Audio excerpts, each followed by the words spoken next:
Hello বন্ধুরা, have a good day. তো আজকে খুব বেশি রান্নার ঝামেলাতে যাইনি। আপনারা দেখতেই পাচ্ছেন পেঁয়াজ দিয়ে ডাল করেছি।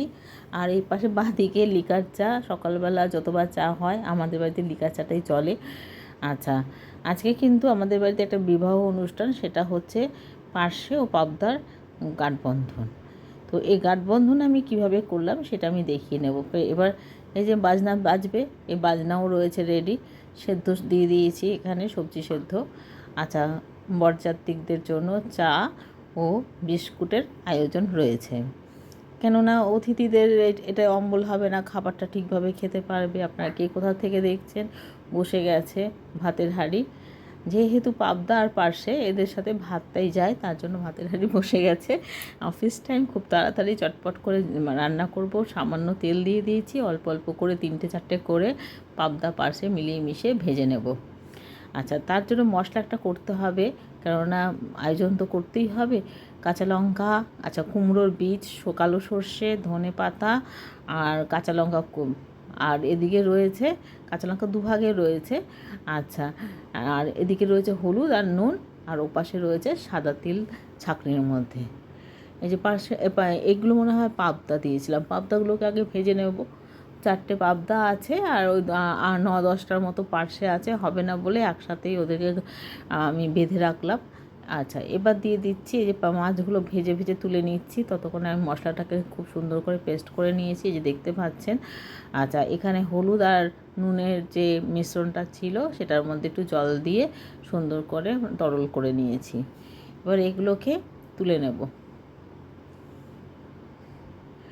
এবার সর্ষের তেল, যে তেলে ভেজেছি সেই তেলের মধ্যেই আমি কালো জিরে ফোড়ন দেব, আর দিয়ে দেবো 4টে কাঁচা লঙ্কা। ওই 4টে কাঁচা লঙ্কাকেই নিয়েছিলাম, যার দ্বিতীয় মানে 3 ভাগের 1 ভাগ এখানে ফোড়ন হিসেবে দিলাম, আর 2 ভাগ দিয়েছি ওই মশলা বাটার মিশ্রণটাতে।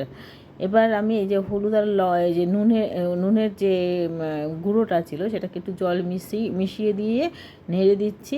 এবার যতক্ষণ না একটা হলুদের একটা গন্ধ চাচ্ছে ততক্ষণ অবধি এটাকে কষিয়ে নেব। খুব বেশি কষাবো না, 2বার কষাবো, অনেক পাক ঘোরাবো না, কেননা এই পার্শে এবং পাবদা দুজনে একটু নরমপন্থী, কাজে এদের বেশি পাক ঘোরাবো না।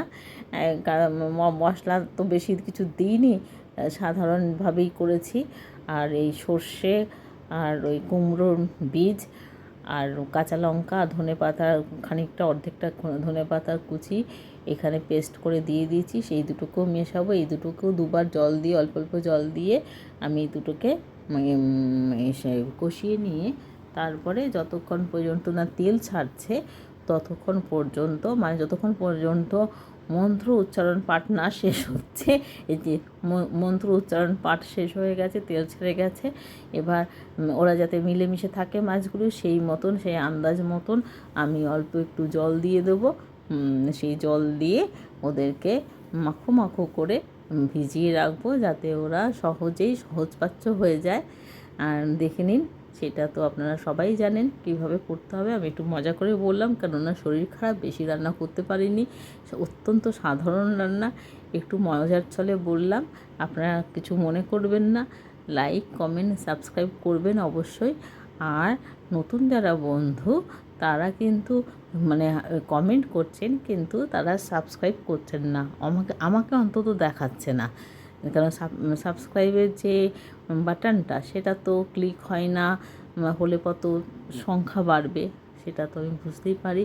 যাই হোক, ভালো থাকবেন সবাই, নতুন পুরনো সমস্ত বন্ধু ভালো রাখবেন। এই যে অগ্নিসাক্ষী করে বিবাহ হচ্ছে, এতটাই শরীর খারাপ যে ভিডিও বারবার করে নিচে নেমে যাচ্ছে, সেইগুলো খেয়াল রাখছি না কোনো রকমে আর কি। সেদিন রান্নাটা করেছি, আপনারা নিচু গুণে ক্ষমা করে দেবেন।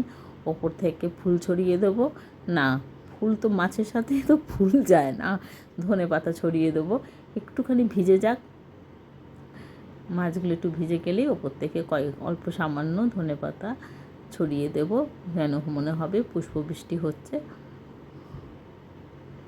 ভাতযোগে এই আজকের এটাই খাবার, পার্শে মাছ আর পদ্মা মাছের ঝাল, তার সাথে সেদ্ধ সবজি সেদ্ধ আর পেঁয়াজের ডাল।